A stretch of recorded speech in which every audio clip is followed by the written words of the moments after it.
So wonderful. Let's move on to socialization. So let's start with this one. And this is interesting because it does kind of bring back into the fold the vet and the behaviorist dog trainer kind of dichotomy, which is you should wait until 6 months to start training your dog. And so I know that's some advice that I even still hear from vets and shelters. So what are your guys' thoughts? And Tanya, you can go here. Yeah, so I'm thinking about an instance when I was out with my clients just training their puppy, and the puppy is very social. So, there were a couple ladies walking by us, and the puppy was just kind of pulling, jumping towards them, wanting to say hi.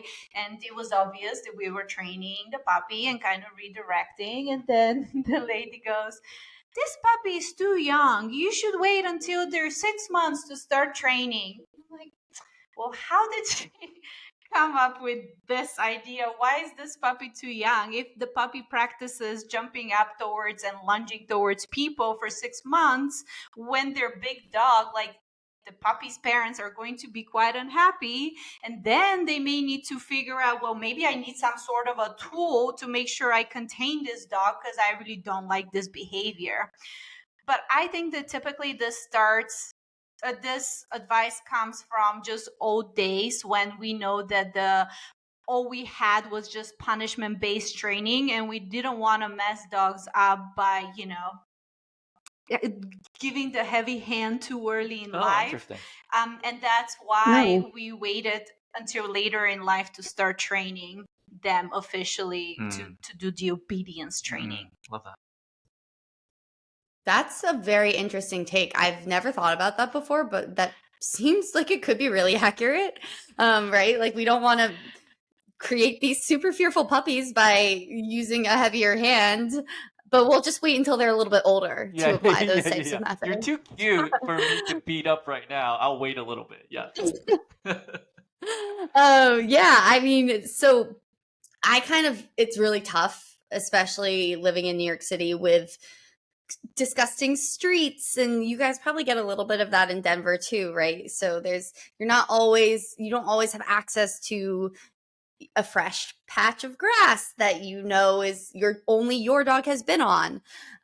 So it's tough because I think a lot of vets here really want to make sure that your dog is safe. So we have that type of information, right? That until your dog finishes their last round of shots, their feet shouldn't be touching the ground. And that's not necessarily training specific. That's more socialization specific. But I kind of consider socialization a part of early training for most puppies, because that's really the time where your puppy is exploring the world, learning that the world is safe, building positive associations with things that might potentially be scary if they don't build them now, later when they come into contact with them later on.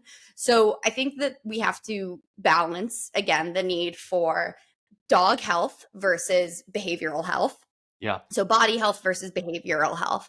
And I talk to a lot of my clients about this who have received the information that their puppy shouldn't touch the ground until the last round of shots. Can we expose our puppy to the city environment before then in a safe way that your vet will be okay with? Sure. So most of the time that's, bringing your puppy out in a bag or a stroller or a carriage. And for me, I will say that a lot of the training that I do with super young puppies is not so much cue or command focused. So, yes, we can definitely work on sit, down, touch, stay, stuff like that.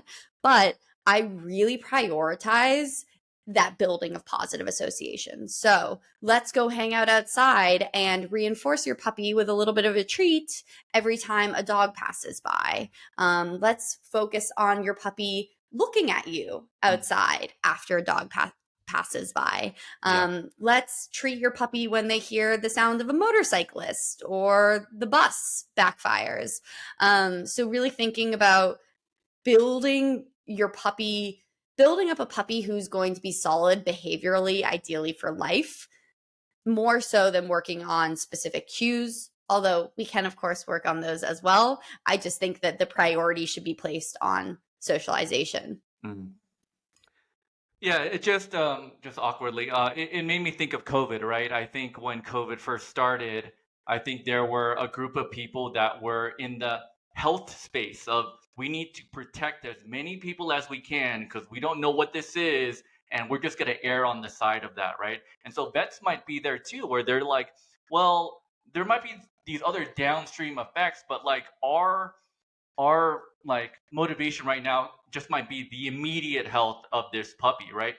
Whereas, like I said, in COVID, there might have been some people that were very much about like the economy and business, and their interests might have been different. Of like maybe a total lockdown of society for X amount of months might not be the best for the health of our society, as opposed to the health of individual people. And obviously, it's somewhere in the middle where that balance is. And so that's kind of what it reminded me of here, in that there are behaviorists and there are vets, and they kind of have their own interests. And then obviously a bridge needs to be, crossed so that, they can come up with the right mix of it. But yeah, I think it's a complicated issue and everyone has different kind of motivations. But yeah, I think that's interesting.